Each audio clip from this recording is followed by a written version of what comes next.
Mesdames, Mesdemoiselles et Messieurs, bonsoir.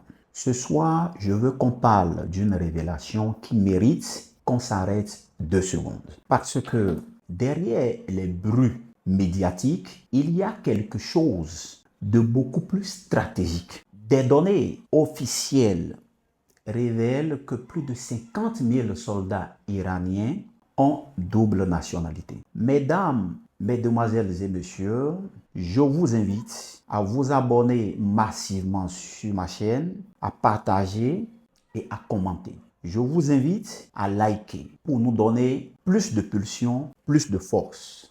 Merci. Je disais tantôt, d'après les derniers rapports, il est à noter que plus de 50 000 soldats iraniens sont d'origine étrangère. Parmi ces soldats iraniens, il est compté plus de 12 000 seraient des ressortissants américains. Je veux dire, 12 000 soldats iraniens sont des Américains d'origine.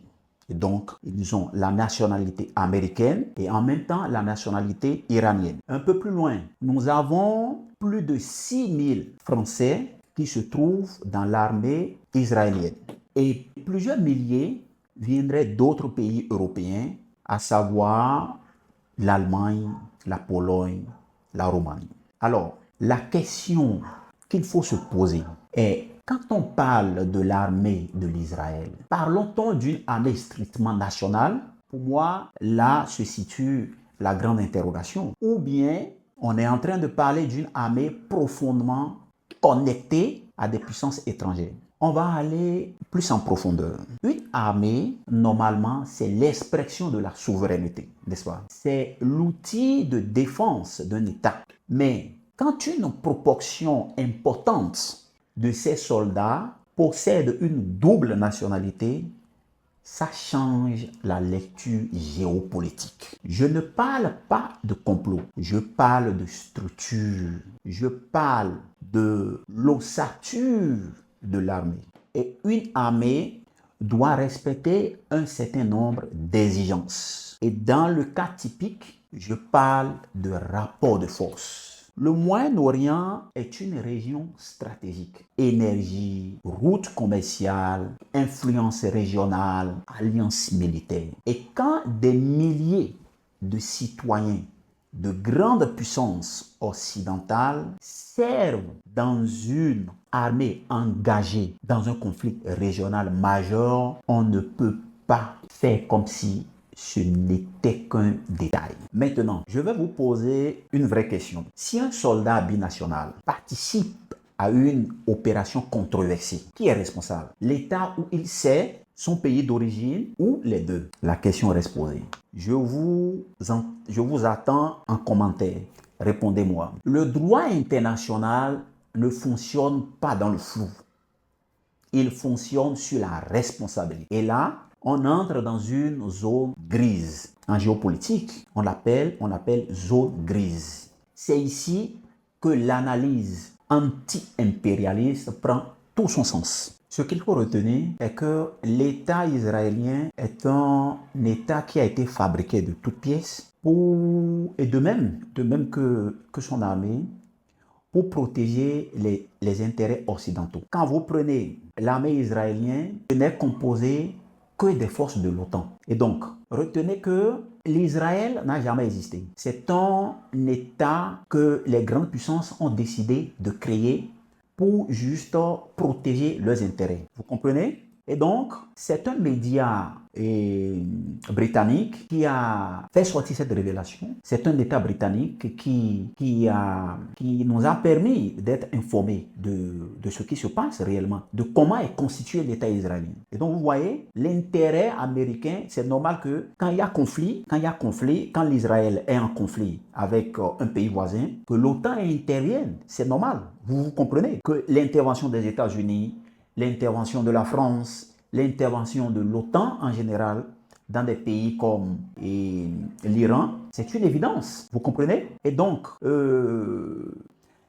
point de vue stratégique, du point de vue géopolitique, vous comprenez la dépendance qu'il y a entre l'État israélien et les États-Unis. Nous pouvons comprendre que l'Israël n'a jamais existé. L'Israël, ce n'est que les États-Unis en miniature. L'Israël, ce n'est que l'OTAN. L'Israël, c'est la résultante de toutes ces grandes puissances-là. Vous voyez? Et donc, c'est un État qui a été créé de toutes pièces pour sauvegarder les intérêts des États-Unis. Donc, vous comprenez, et avec les différents conflits qui ont eu lieu, vous comprenez la position des États-Unis. Ça s'explique. Ça s'explique avec ce qui a eu lieu l'année passée entre le Gaza et l'Israël, avec des massacres que nous avions connus. Vous comprenez que jamais les dirigeants de l'Israël, jamais on pourrait les traduire en justice, puisqu'ils sont sous la couverture des États-Unis, ils sont sous la couverture de l'OTAN. Vous comprenez? Et donc, le média britannique qui nous a fait part de cette nouvelle, qui a bien précisé qu'il y a plus de 50 000 soldats étrangers. Et parmi lesquels, j'en ai déjà cité quelques pays, mais il y a aussi les Russes, il y a aussi les Ukrainiens, comprenez? Et donc, l'armée israélienne, c'est une armée composée de plusieurs nationalités. Et plusieurs observateurs et ONG internationaux ont dénoncé à maintes reprises que des soldats binationaux ont commis des massacres, surtout lors des conflits qui a eu lieu entre l'Israël et le Gaza. Vous allez comprendre que jusque-là, pas de suite. Donc cela s'explique. Ce mutisme a tout son sens. Vous comprenez qu'en réalité, l'État israélien n'est rien d'autre que, comment on appelle, entre griffes, est sous le protectorat de l'État américain. Et ce qui dérange plus certains observateurs, ce n'est pas seulement la violence du conflit, c'est la dimension internationale de la composition des forces engagées. Vous comprenez? La présence de milliers de soldats disposant d'une double nationalité soulève une question inédite. Lorsque des accusations graves émergent, la responsabilité est-elle strictement nationale ou doivent-elles partager? Vous voyez? Donc, c'est toute une ambiguïté qui ne dit pas son nom. Et cette ambiguïté protège les intérêts des pays occidentaux, que je veux citer les États-Unis et autres, je veux parler de l'OTAN. Mais pour comprendre pleinement ce débat, nous allons essayer de faire la parallèle entre ce qui se passe en Moyen-Orient et en Europe de l'Est. Il faut élargir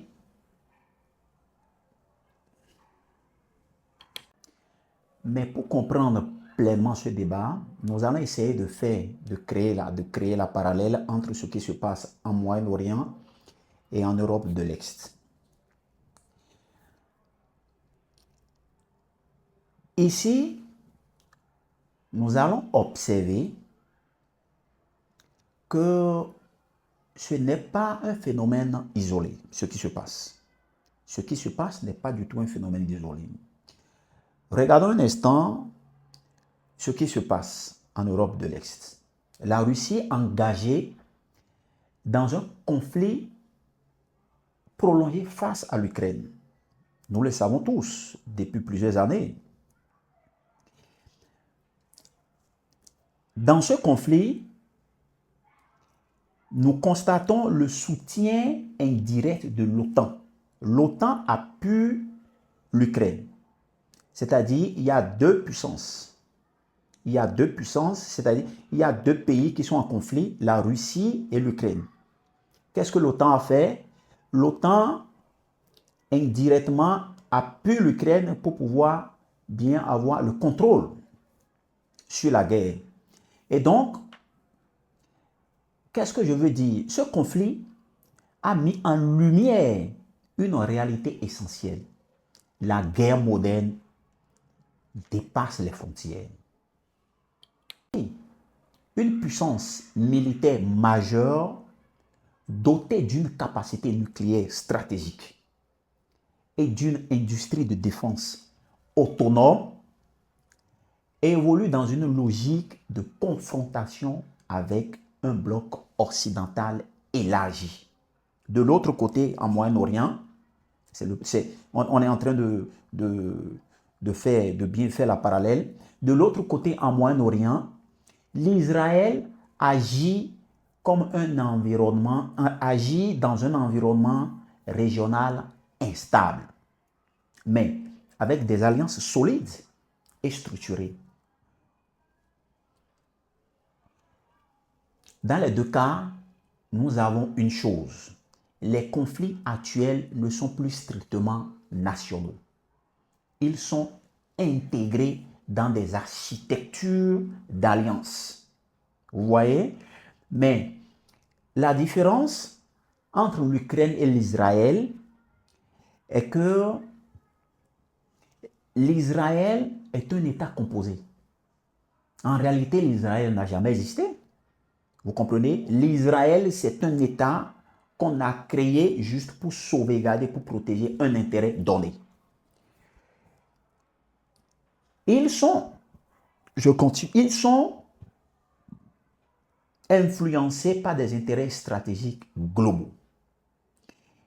Ils sont alimentés par des soutiens extérieurs. La différence réside dans la nature du rapport de force. Vous comprenez? La Russie agit comme une puissance globale cherchant à affirmer son autonomie stratégique. Israël agit comme une puissance régionale insérée dans un réseau d'alliances occidentales. Mais dans les deux cas, la guerre devient une projection de puissance. C'est là que la question des soldats à double nationalité prend tout son sens. Parce qu'elle illustre une réalité. Cette réalité, c'est quoi? C'est la militarisation du monde moderne. La militarisation du monde moderne est de plus en plus transnationale. C'est la réalité, ça. C'est-à-dire, la militarisation du monde moderne est de plus en plus transnationale. Mesdames, mesdemoiselles et messieurs, nous sommes pratiquement à la fin de notre conférence de ce jour.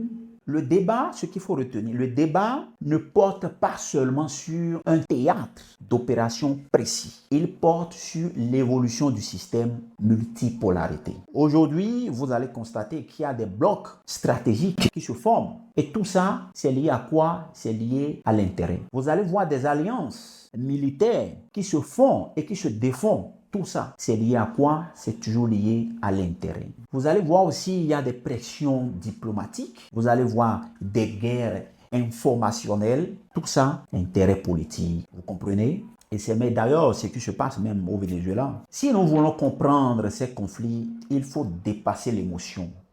Il faut analyser les structures.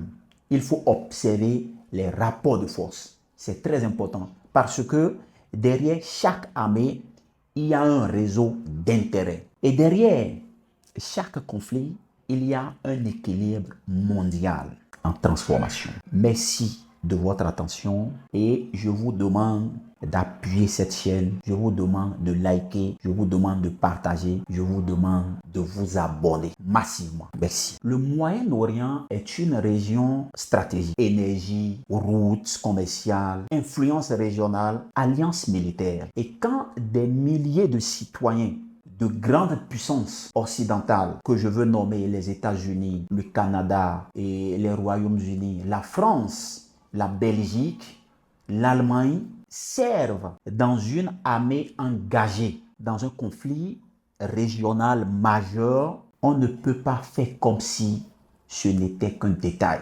Mesdemoiselles et messieurs, je vous invite à un exercice simple. Likez, partagez et abonnez-vous au maximum.